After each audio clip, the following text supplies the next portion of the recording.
ഈ വീഡിയോയിൽ ഞാൻ പറയാൻ പോകുന്നത് ലേണിംഗ് ഡിസബിലിറ്റീസ് അഥവാ പഠന വൈകല്യങ്ങളെ കുറിച്ചിട്ടാണ്. നമ്മൾ കണ്ടിട്ടുണ്ടാവും ചില കുഞ്ഞുങ്ങൾ പഠനത്തിൽ വളരെയധികം പിന്നിലായി പോകുന്നത്. അതവർ പഠിക്കാത്തത് കൊണ്ടോ, പഠിപ്പിക്കുന്ന ടീച്ചേഴ്സ് ശരിയായി പഠിപ്പിക്കാത്തത് കൊണ്ടോ, അല്ലെങ്കിൽ വീട്ടിൽ പാരൻസ് ശ്രദ്ധിക്കാത്തത് കൊണ്ടോ ഒന്നും ആകണമെന്നില്ല.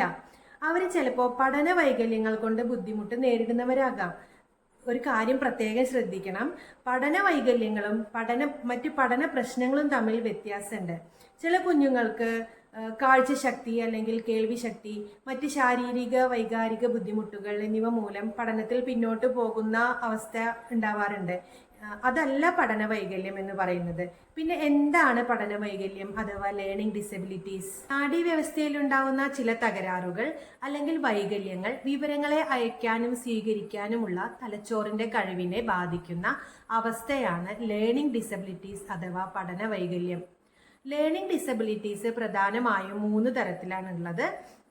നാഡീവ്യവസ്ഥയിലുണ്ടാവുന്ന ചില തകരാറുകൾ അല്ലെങ്കിൽ വൈകല്യങ്ങൾ മൂലം വിവരങ്ങളെ അയക്കാനും സ്വീകരിക്കാനുമുള്ള തലച്ചോറിന്റെ കഴിവിനെ ബാധിക്കുന്ന അവസ്ഥയാണ് ലേണിംഗ് ഡിസബിലിറ്റീസ് അഥവാ പഠന വൈകല്യം.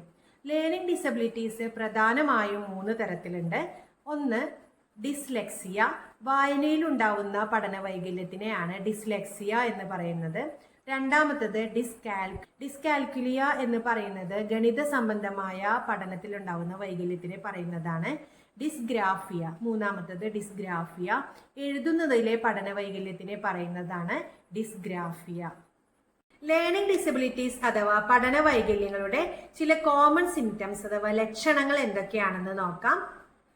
2 or 3 ക്ലാസ് പഠിച്ചു കഴിഞ്ഞാലും അക്ഷരങ്ങളോ അക്കങ്ങളോ വാക്കുകളോ വായിക്കാനോ എഴുതാനോ കഴിയാതെ വരിക, വളരെ തപ്പിത്തടഞ്ഞ് വായിക്കുക, വായിക്കുമ്പോൾ അക്ഷരങ്ങൾ വിട്ടുപോവുക, ഊഹിച്ചു വായിക്കുക, അതുപോലെ തീരെ വൃത്തിയില്ലാത്ത കയ്യക്ഷരം, വളരെ സാവകാശമുള്ള എഴുത്ത്, തെറ്റായ അക്ഷരവിന്യാസം, അതുപോലെ എണ്ണാൻ പഠിക്കാൻ വൈകുക, കൂട്ടുക കുറക്കുക തുടങ്ങിയ അടിസ്ഥാന ഗണിത പ്രവർത്തനങ്ങളിൽ പോലും ബുദ്ധിമുട്ട് അനുഭവിക്കുക, ഇപ്പൊ പറഞ്ഞതോ ഇപ്പൊ വായിച്ചതോ ആയ കാര്യങ്ങൾ ഓർത്തെടുക്കാനുള്ള ബുദ്ധിമുട്ട്, എഴുതുക, മുറിക്കുക, വരയ്ക്കുക എന്നിങ്ങനെയുള്ള കാര്യങ്ങൾ ചെയ്യുന്നതിൽ ബുദ്ധിമുട്ട് അനുഭവപ്പെടുക, നിറങ്ങൾ, ആകൃതികൾ, ആഴ്ചയിലെ ദിവസങ്ങൾ, ദിശകൾ മനസ്സിലാക്കുക, ക്ലോക്കിലെ സമയം എന്നിവ പഠിക്കുന്നതിലുള്ള പ്രശ്നങ്ങൾ, ഇവയെല്ലാം പഠന വൈകല്യങ്ങളുടെ ലക്ഷണങ്ങളാവാം. ഈ ലക്ഷണങ്ങൾ കുട്ടികളിൽ കാണുകയാണെങ്കിൽ വിദഗ്ധരായ paediatricians, psychologist, psychiatrist, special educators എന്നിവരെ സമീപിച്ച് ശരിയായ രോഗനിർണയം നടത്തി വേണ്ട ചികിത്സ തേടേണ്ടതാണ്.